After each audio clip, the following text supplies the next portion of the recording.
Hello, good evening. Cosmic Claire here on the second of my daily blogs, where I'm going to be talking about all kinds of things that interest me. And well, it's a very, very cold night here in Headingley, in Yorkshire. Very cold night indeed. The frost hasn't melted all day, and it's even colder tonight. And, well, I've had a friend round and we've been talking about a few things in front of a nice warm fire. And one of the subjects which came up was secrecy, because this is something that we both experience being on the wrong end of in various different ways. And I'd better not kind of go into too much detail at the moment, because I'd probably, if anybody bothered to watch this, they'd probably want to get litigious. But my friend and I, we both have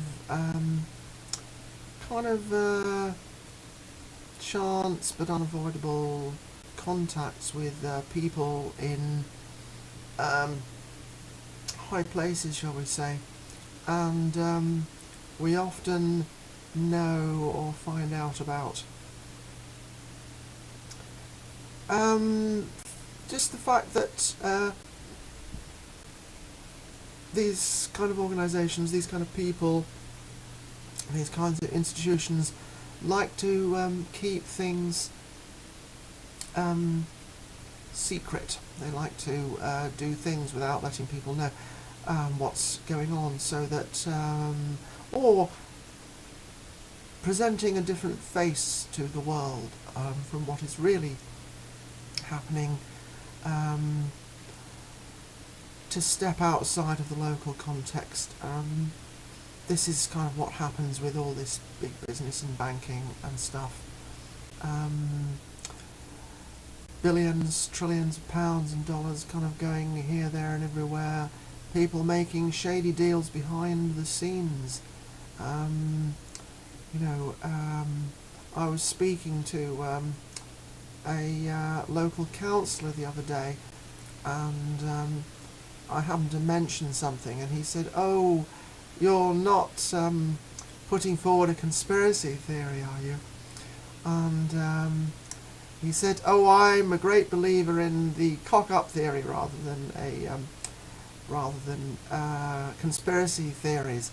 And I said, well, just because people are incompetent and that kind of thing does happen, which could have well been the case with the instance I was choosing an example of, although it was an extreme incompetence that seemed to me almost calculated in its magnitude. But then I pointed out to him, I don't know if I mentioned this in yesterday's video, the Hillsborough thing, and how the endemic corruption and secrecy, conspiracy has been demonstrated to have been going on within public institutions for decades, and who knows, they've probably been doing it for generations and longer, who can say. And I think one of the most important things in the world today is that people wake up to the fact that things are going on that they don't know about. You don't know what your neighbours do behind their front door, so if you don't know what's going on 5 or 10 yards away in the next house, then how can you possibly know that people in the corridors of power aren't doing things that are beyond belief? People tend to have kind of limitations on their imagination. I'm not asking that people should speculate and fantasize, but just look at the evidence. Look at the evidence before you dismiss things. I mentioned something about 9/11 to a neighbour a while back, And he said, "Oh, I suppose you think 9/11 was an inside job?" And I said, "Yes, of course it was. If you look at the evidence, it's kind of overwhelmingly like an avalanche of truth that completely crushes the flimsy fabrications and small arguments of the people who propose their own conspiracy, because that official version is only another conspiracy. They're just competing conspiracies. Some are conspiracy theories and some are based on facts, so they are conspiracy facts." And I said, "Of course I do." And he said, "Oh, I can't believe it." I said, "What do you mean you can't believe it?" He said, "It's beyond my belief. It's outside." I said, "Well, just because you're not capable of believing it, people didn't used to believe the world was round, and yet it was. Galileo was my favourite man from history, I think, or one of them at least, because, one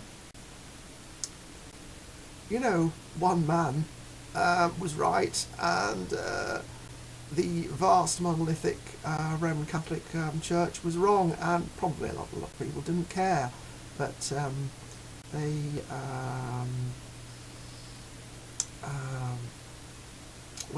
Galileo anyway, he overthrew the lot, and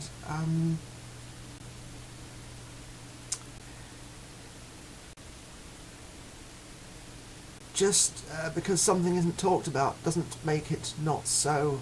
Oh yes, my friend, he kind of freaked out and said, "I don't believe it, it's not possible, it's beyond my belief." And so I said, "Well, have you looked at any of the evidence?" He said, "Oh, no, I just listened to Radio 4.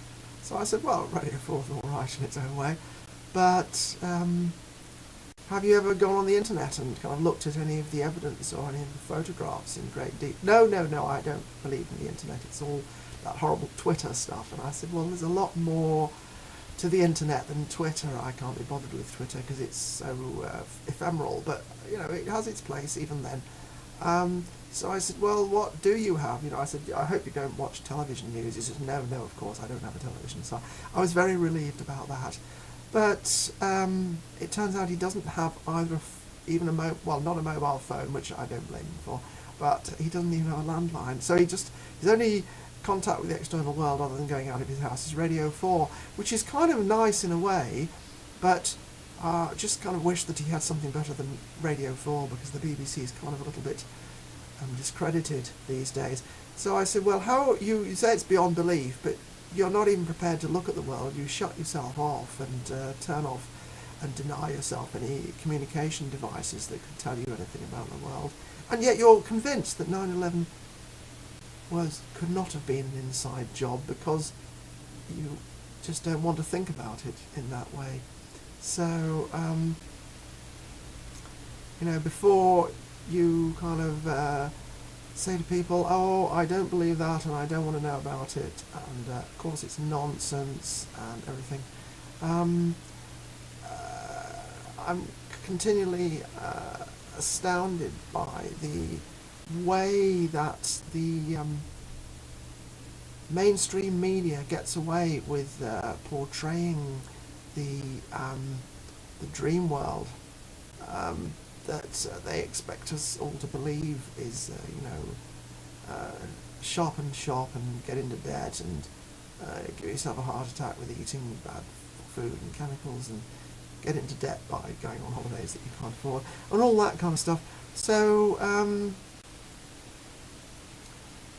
people have to, kind of look at the world in a different way and really realise what is going on, and that there are a lot of secret things going on that aren't made public, and just because they're not made public doesn't mean they're not going on. So, and I'm not just talking about material banking things and stuff like this. Also at the higher end, I mean, there are demonic things going on, but also angelic things. And it takes a long time to really work out and uncover these things because they're very subtle. And I think one of the most interesting things that happened to me was when the day before I came down with my serious illness, which kind of changed my life about 20 odd years ago, I watched a program on the television, and I'm sorry, but it was a long time ago, and it was an interesting program. They still used to have a few in those days. And it was Rabbi Lionel Blue talking about angels, and I was just getting into that kind of thing, wanting to expand on what I'd been into for a while, actually. And the following day I came down with a really, really serious illness which changed my life and put me out of work and all that kind of thing. But it opened up all kinds of new things for me that I wouldn't have discovered if I'd been teaching psychology full time. But that had given me what I needed along the way.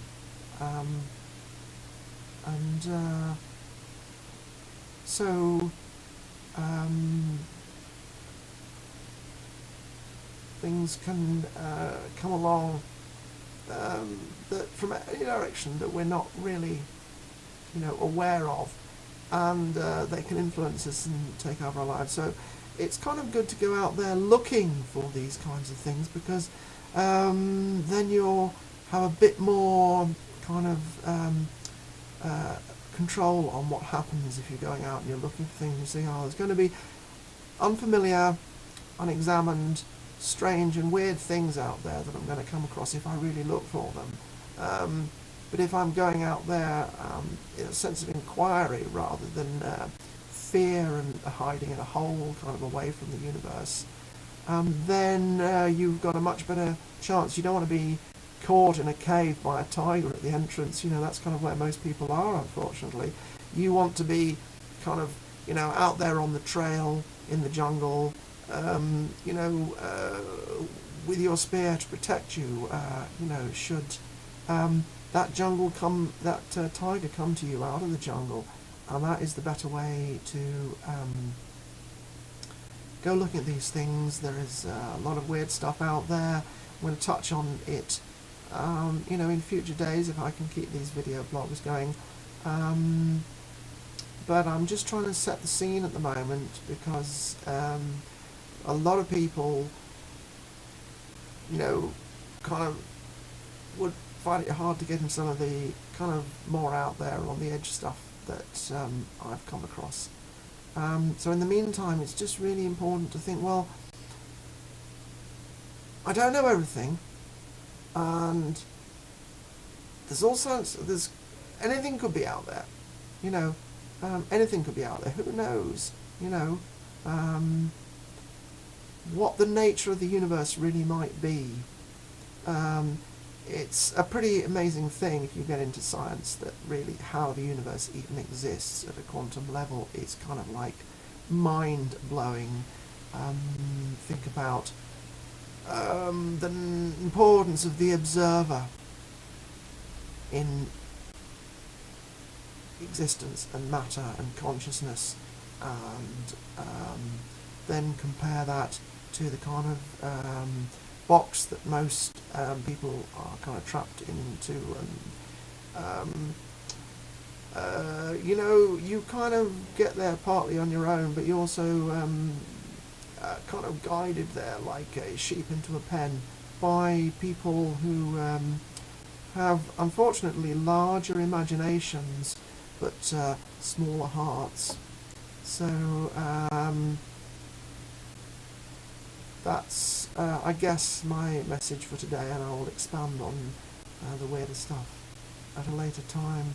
So be on the lookout, and be aware that there are things going on that you don't know about, and if you don't know about them, doesn't mean they're not going on. It's such an important thing. So many people just want to shut their front doors and it'll all go away. Unfortunately it won't. The tiger's still out there, and while real tigers are beautiful things that we want to preserve, the metaphorical tigers are somewhat more tricky. We have to be able to master them and say to the tiger, look, you can have your territory, but I'm having mine, and stop trying to stalk me. We want to see what you're doing all the time. As public servants, you know, they do all behind the scenes, and they like to hide the real information from the population. So think about what's really going on. Think about information. Who's controlling the information that you receive? Is it somebody small and independent who's just giving a personal opinion, or is it some large corporation which is kind of attached to huge leviathans behind the scenes? Okay, right, well, coming up to the quarter of an hour, and big admiration to Ron, and I'm sure he'll say, oh God, Claire's such a rip-off. Hi there, Ron, namaste. And in Lakesh, everybody, we are all one. I am another you, you are another me. Blessing. Hello, good evening. Cosmic Claire here on the second of my daily blogs, where I'm going to be talking about all kinds of things that interest me. And well, it's a very, very cold night here in Headingley, in Yorkshire. Very cold night indeed. The frost hasn't melted all day, and it's even colder tonight. And well, I've had a friend round, and we've been talking about a few things in front of a nice warm fire.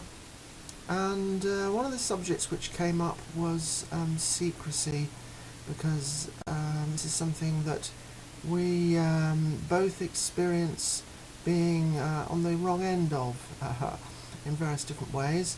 And I'd better not kind of go into too much detail at the moment, because I'd probably, if anybody bothered to watch this, they'd probably want to get litigious. But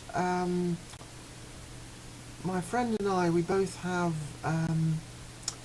kind of chance but unavoidable contacts with people in high places, shall we say, and we often know or find out about what's really happening,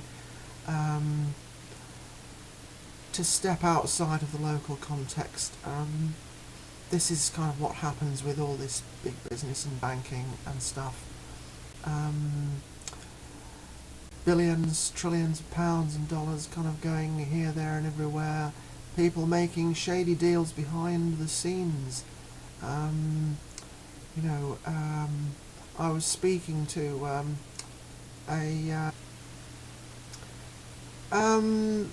just the fact that these kind of organisations, these kind of people, these kinds of institutions like to keep things secret. They like to do things without letting people know what's going on, so that or presenting a different face to the world from what